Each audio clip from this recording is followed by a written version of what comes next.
am a member of Satellite Cree Nation from my dad's side, and I am British Irish settler descent from my mom's side.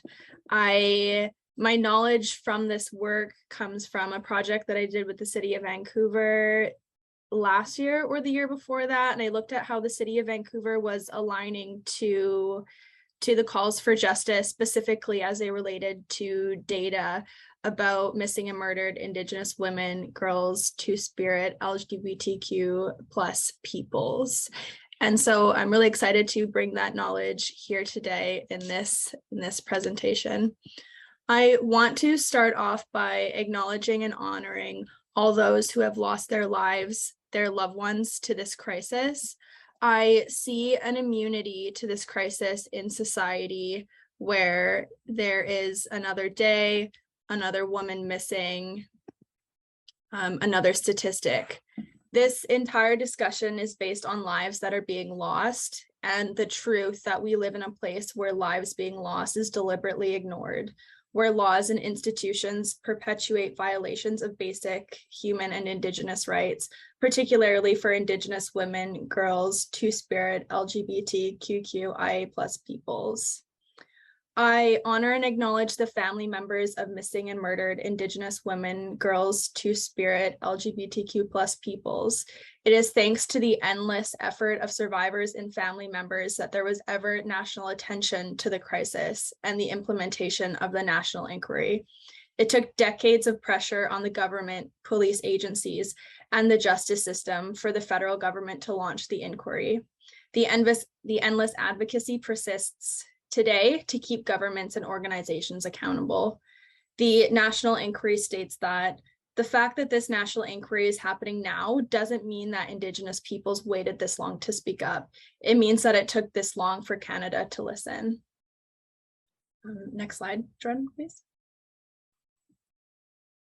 So just some principles to go over here before we start. The first one being distinctions-based. First Nations, Métis, and Inuit experience distinct discrimination and also have distinct rights, interests, and priorities. Each individual is located at the intersection of various identities, which impacts their experiences, privilege, and oppression. And First Nations, Métis, and Inuit women, girls, and Two-Spirit LGBTQ plus peoples have a diversity of intersecting identities, experience, knowledge, wisdom, all of which must be included in finding meaningful solutions to violence. So Indigenous women and girls have been key members of society since time immemorial. Many Indigenous societies are and were matriarchal and matrilineal, meaning that women were the head of the household with kinship passed through the women's line. They held distinctive roles and responsibilities that were vital to collective well-being and survival of their communities. Women are sacred, they're life givers, teachers, bringers or keepers of ceremony, healers, providers, and protectors. Heiltsuk matriarchs shared that they are the lifeblood of their people and their womanhood is a blessing. Because of colonialism, I have been disconnected from the matriarchs in my family and in my community. And with that, I've been disconnected from teachings, cultural knowledge, ceremony. My disconnection stems from my grandmother's residential school experience, and it is a form of colonial violence. It was no accident. On my learning journey into my indigeneity, I look to strong Indigenous women, two of which are on this call today, Jordan and Danielle. And with that, I'm going to pass it on to Jordan to share about matriarchs from her community. Thanks, Erin. I was going to think of a story and I didn't really, so I'll just share kind of the way I see matriarchs in my family. So essentially our clan system works through the women in our lives. My mom is part of the Ganada clan, which is the Raven. And so then that gets passed down to myself. I have a sort of funny story. So within my family, my uncle, through marriage, he is the hereditary chief at a different community that's really close to Lac Wallams, and he's part of the Frog clan there, and he's the chief of the Frog clan. And because we're very close to that community and we often go there for potlatches and do a lot of ceremonies with them. He asked if he could adopt myself and my cousins into the frog clan there in Hartley Bay. And so all the women in our lives got together and decided no.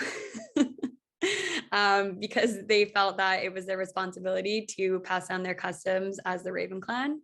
And so they decided they wanted to keep us where we are. And so I just thought that was funny and really spoke to the significance and the strength they have to make their own decisions and decide where their family lies. So that's my story. Thanks for sharing, Jordan. Did you want to skip to the next slide?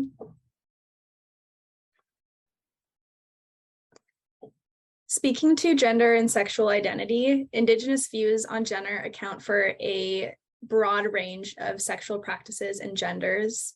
In its Western sense, gender does not allow for the full expression and realization of Indigenous gender and sexuality.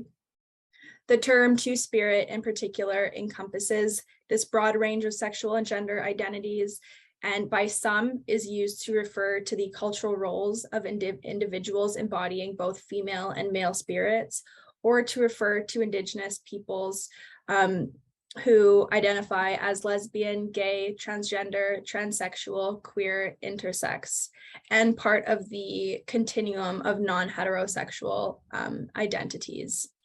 Two-spirit and gender and sexually diverse people hold very unique and spiritual roles in communities, vital to community well-being.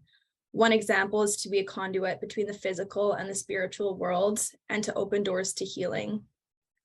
Grandmother Blue, a two-spirit Mi'kmaq Métis elder, shared to the National Inquiry that their lives were not about sexuality or gender identity. It was about being human and following teachings set out by ancestors of kindness and respect, love, and humility. Elder Maini Shakabi is a two-spirit Ojibwe Cree elder who shared that the sacred roles that two people hold, such as not letting the fire go out in the village, to be a healer, a medicine person, a visionary. One of the important roles in her community was to take care of children who had lost their parents. They were regarded very highly and were accepted as special people with gifts. Colonization, however, disrupted traditional views on gender. Although colonization impacted the entire Indigenous population, Indigenous women, girls, two-spirit, LGBTQ+ peoples are uniquely impacted by additional layers of discrimination. European occupiers enforce patriarchal and heteronormative systems on Indigenous peoples, disrupting Indigenous traditions, cultures, values, and gender roles. Occupiers views Indigenous women as this idea of a Indian princess who should be chaste and virtuous, or else were dirty and uncivilized and sexually deviant and unworthy of respect. Two-spirit, trans, and gender diverse people were also ostracized and stripped of their lifestyles. Because of the monumental roles that Indigenous women, girls, and two-spirit LGBTQ+ peoples hold, violence does not end with them. It has ripple effects through entire Indigenous societies.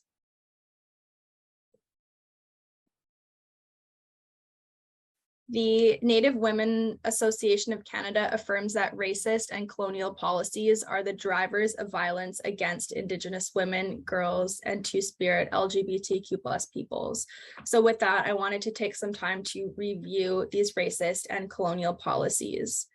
The first document that I want to mention is a royal proclamation, which was issued by the Crown in 1763 in demonstration of British authority over North America. The royal proclamation contained the foundation for Indigenous rights and the treaty process, and affirmed that First Nations owned the land that Europeans were occupying.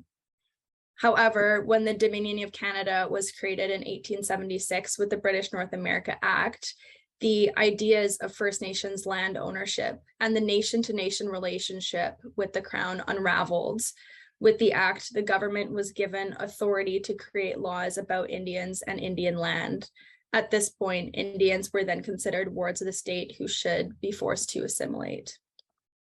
In 1869, the Act for Gradual Enfranchisement of Indians was enacted.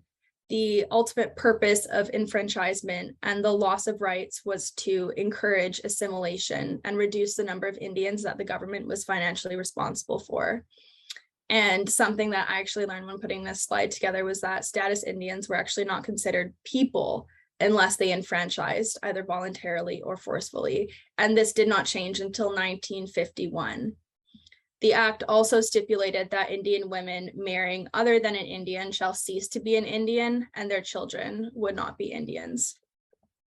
The Indian Act was established in 1876, and like the previous 1869 Act, it defined an Indian as any Indian male, and it denied women's status. And this was the case for over 100 years until 1985, when Bill C-31 was implemented. Bill C-31 was implemented to remove discrimination against women to be consistent with the Canadian Charter of Rights and Freedoms. Enfranchisement was terminated, the marrying out rule ended, and it restored status to those who had lost it through enfranchisement. In a moment, I'll go over the 6-1, 6-2 system and the implications that this had on gender discrimination within the Indian Act, but long story short, discrimination remained, and the grandchildren of women who had lost their status were not eligible for status for the next 25 years until 2010. Not to get into Bill S3, but it still had gender discrimination in it, and these leftover impacts was not fixed until 2019 with Bill S3. So I've got a series of figures here to go over how Bill C-31 works, and I'm realizing that I think that this should work with Jordan flipping the slide. So prior to Bill C-31, so say in 1980, when a man with status had a child with a non-status woman, or I'm going to go back, when a status woman married a non-status woman, the non-status woman gained status, and their children were then eligible for status as well. However, when a status woman married a non-status man, she lost status, and their children were then not eligible for status. Flip to the next slide. When Bill C-31 was implemented, it allowed for status women who had previously lost their status to regain status, which meant that their children could also get status. However, it also implemented a 6-1, 6-2 system. And essentially a 6-1, we can go to the next slide, Jordan. Here we go.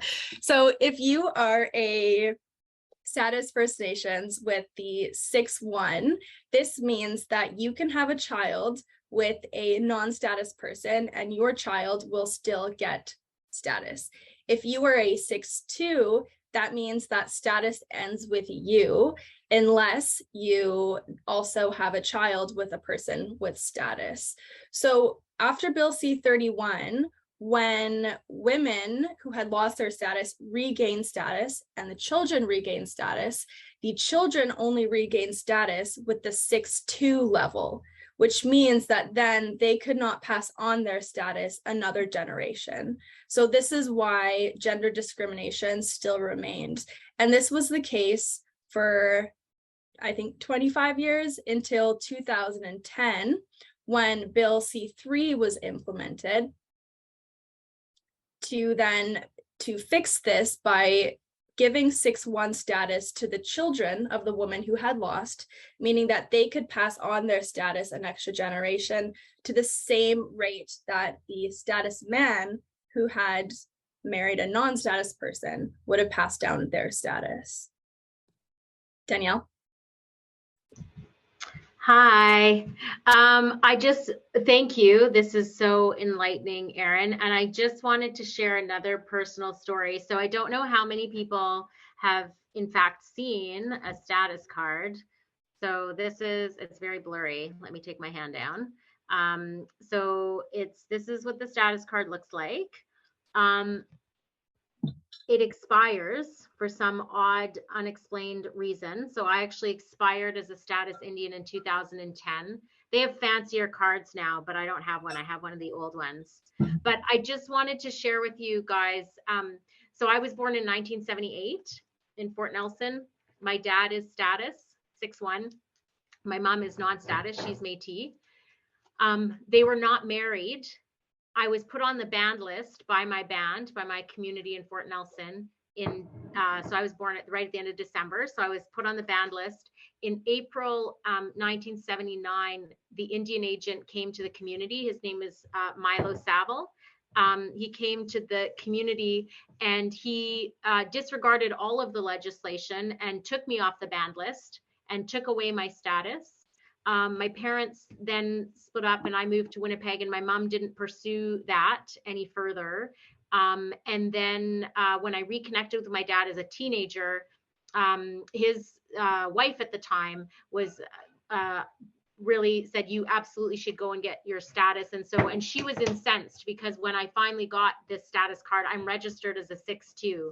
And she was like, that's not right. They should have registered you as a 6'1". And I was really like, didn't know anything about anything at the time. So I didn't pursue it any further, but it's really interesting. Many of you know Shannon Waters, who works as an MHO up in Cowichan. Lucy and I went to her daughter's house for a sleepover. Lucy they just and rebuilt they just got like a brand new house, and it's like yes, awesome and so giant. Lucy and Isis are very good friends. Shannon's grandmother lost her status, and Shannon had her status reinstated under Bill C-31, and her kids, Isis and Atira, have 6'2" status through Bill C-3, and my kids do not have status because of some like an arbitrary decision by, you know, just an act of individual racism that has these enduring impacts. So I just wanted to share that with people because it's complicated as you see it here on the paper, and then layer in all of these different bureaucrats with their interpretation and all of the different barriers, and you get a whole other raft of problems.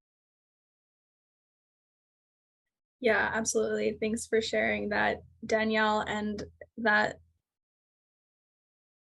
shifts us nicely to the discussion on how great these amendments look good on paper. It's fixed, but it was extremely difficult to actually execute the process. Red tape after red tape after red tape. A lot of research went into going about doing this, documentation fees, travel requirements to get to an office where you could apply to have your status reinstated. These are huge barriers, and also risking getting discriminated against going into a government office to get your status reinstated. This prevented so many women and children from accessing their rights to better health and education that would have came with having status. So children of the descendants who had lost their status still experiencing this, even though it was fixed. So huge implications that are still impacting people's to this day. You can move to the next slide there, Jordan. Oh, go ahead, Kate, go ahead. Thank you so much, both of you, for like making this more vivid for me. And I was thinking about our basket and our copper pot. And Danielle, that message that came at that funny conference at UBC, that like every moment that Danielle is asked to spend time doing the bureaucracy that Erin just talked about, of like trying to regain the status, is time that's taken away from Michif lessons or language lessons, or like taking Lucy to work on her orange shirt hustle and that kind of work. So every time we ask First Nations, Inuit, and Métis people to do that untying work on their spare time or in their work time, they're being taken away from that really important work of the basket work.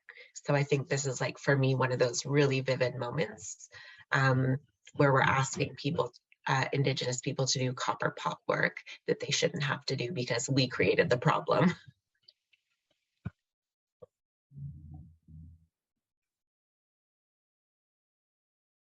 Thank you, Kate, for sharing that. I think that's really important to recognize that piece on the time and energy it takes that takes away from other really important things. So all that said, again, it's colonial and racist policies that are the drivers of the persistent violence against Indigenous women, girls, and Two-Spirit LGBTQ+ peoples. Indigenous women and girls in Canada have been murdered or have gone missing at a rate of 4 times higher than their representation in Canada. Compared to non-Indigenous women, Indigenous women are 12 times more likely to be murdered or missing and are 8 times more likely to face abuse. In taking these numbers in, it is really important to remember that every number is a person and every number is a story. There's also a serious lack of data regarding violence, so these numbers are huge, huge underrepresentations of what is actually happening. Reports also focus on cisgender women and exclude the experience of Two-Spirit LGBTQ+ peoples. Many of the available reports focus on violence in its most conservative sense, inclusive of physical force, but the National Inquiry expands its definition of violence to include colonial violence, cultural violence, institutional violence, and structural violence. This is a really impactful quote by Abigail Echo Hawk, who is the Chief Research Officer of the Seattle Indian, I think it's Health Board. I'm losing the name of it. But she says that institutional practices allow missing and murdered Indigenous women and girls, Two-Spirit LGBTQ+ peoples to disappear not once, but 3 times in life, in the media, and in the data.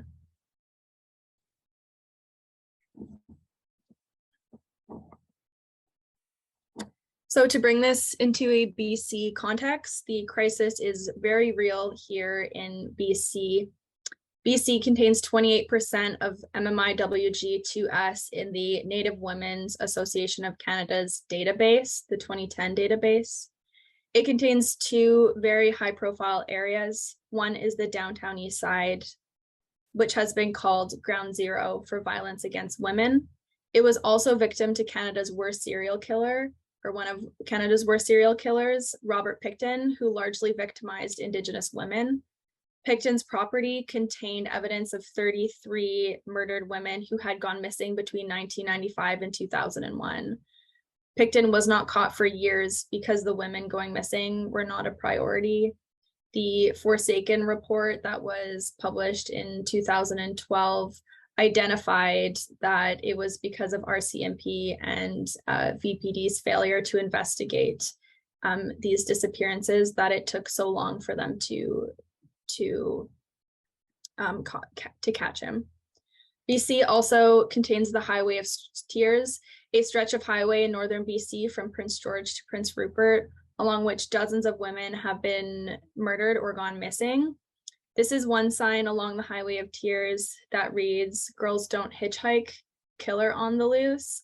And at first glance, the onus seems to be on women and girls here to adjust their actions. Girls don't hitchhike instead of, say, men don't kill. I believe that the sign was made by a community with love and kindness to protect their women and girls. Going back to the earlier discussion, families and communities along the Highway of Tears have been demanding action on MMIWG2S+ for decades. But when you face inaction, status quo, deliberate rights violations, what else can you do for the immediate safety of your family and your community other than urging women and girls to be safe? The spirit of MMIWG2S is kept alive by families, communities, grassroots organizations who continue to use Indigenous ways of healing to honor the lives of missing community members. BC also contains countless grassroots organizations aimed at raising awareness about the MMIWG2S crisis and demanding justice.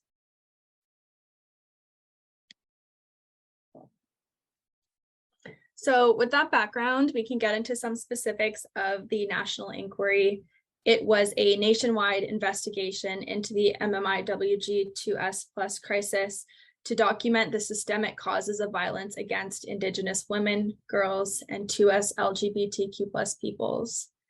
The national inquiry began in September of 2016 and consisted of 2 years of truth-gathering sessions with 2,380 family members, survivors, experts, and knowledge keepers. I will acknowledge here that the government denied the full 2-year extension requested by the national inquiry, and in doing so, the government chose to leave many truths unspoken and unknown.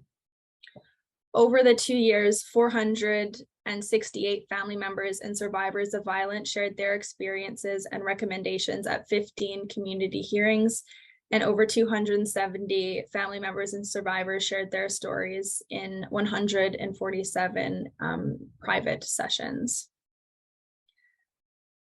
The outcome was a series of recommendations, specifically 231 recommendations within areas of health, security, justice, and culture to end systemic violence.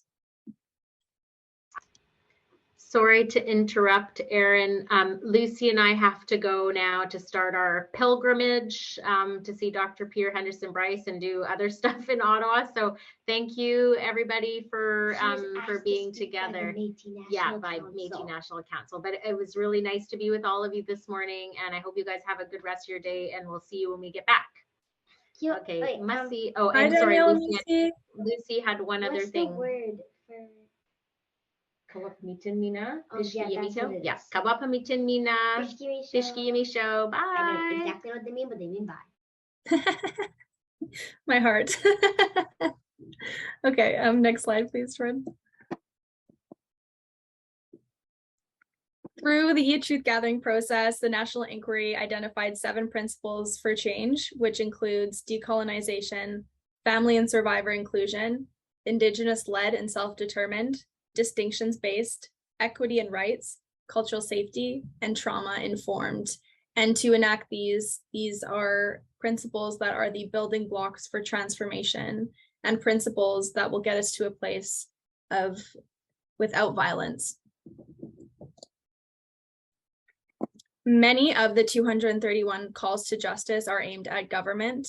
Although it is a government legal obligation to combat violence, governments have taken deliberate actions and inactions to violate Indigenous and human rights. Many of the 231 calls for justice are related to our work here, but I will highlight several that are related to health. Next slide, Jordan, please. Oh, I'm missing a slide. So let's go over this and then we'll talk about the calls for justice. So the national inquiry identified 4 pathways that maintain violence against Indigenous women, girls, and Two-Spirit LGBTQ+ peoples. These include 1, historical, multi-generational, and intergenerational trauma. 2, social and economic marginalization. Ignoring the agency and expertise of Indigenous women, girls, and 2S LGBTQQIA+ peoples, and maintaining status quo and an institutional lack of will. So with that said, I've highlighted some calls for justice here related to our work that are specific to health. These include recognizing and protecting rights to health, wellness, and to self-determination. To ensure that all persons providing health services to Indigenous peoples receive ongoing training, education, and awareness in colonialism, anti-racism, and Indigenous culture, and to improve the inclusion of 2S LGBTQ+ peoples in research and in data.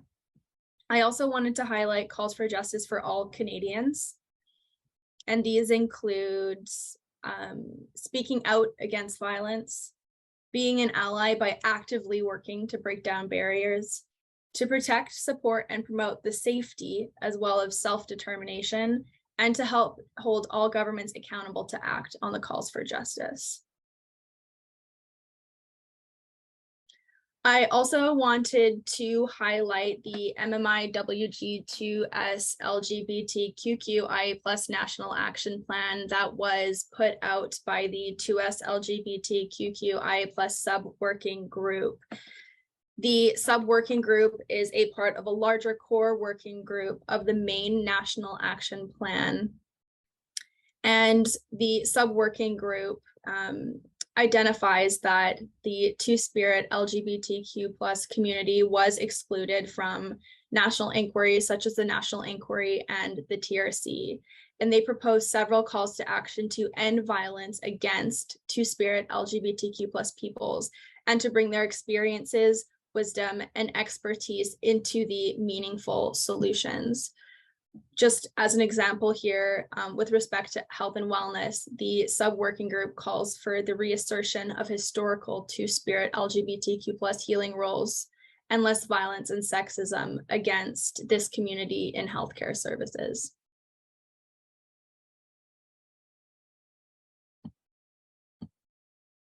So to shift into some BC specific commitments, the Path Forward report was put out by the province of BC to develop a series of commitments and a roadmap to ending violence. And here I have highlighted commitments across the 4 core themes highlighted in the report. So with respect to the core theme of safe spaces and safety plans, the province commits to investing in community-based mental health and social services.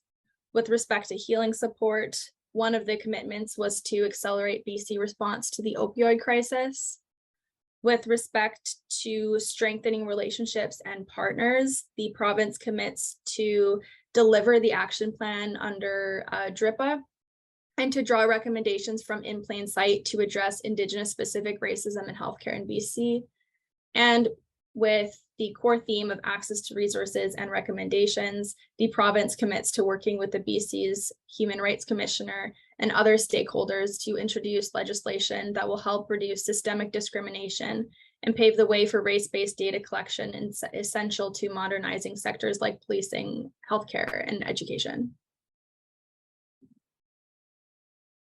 The In Plain Sight report also calls for the BC government to implement immediate measures to respond to the MMIWG calls for justice and the specific experiences and needs of Indigenous women. I wanted to take a couple moments here to acknowledge the criticism of the In Plain Sight investigation that it excluded and misrepresented the Two-Spirit community.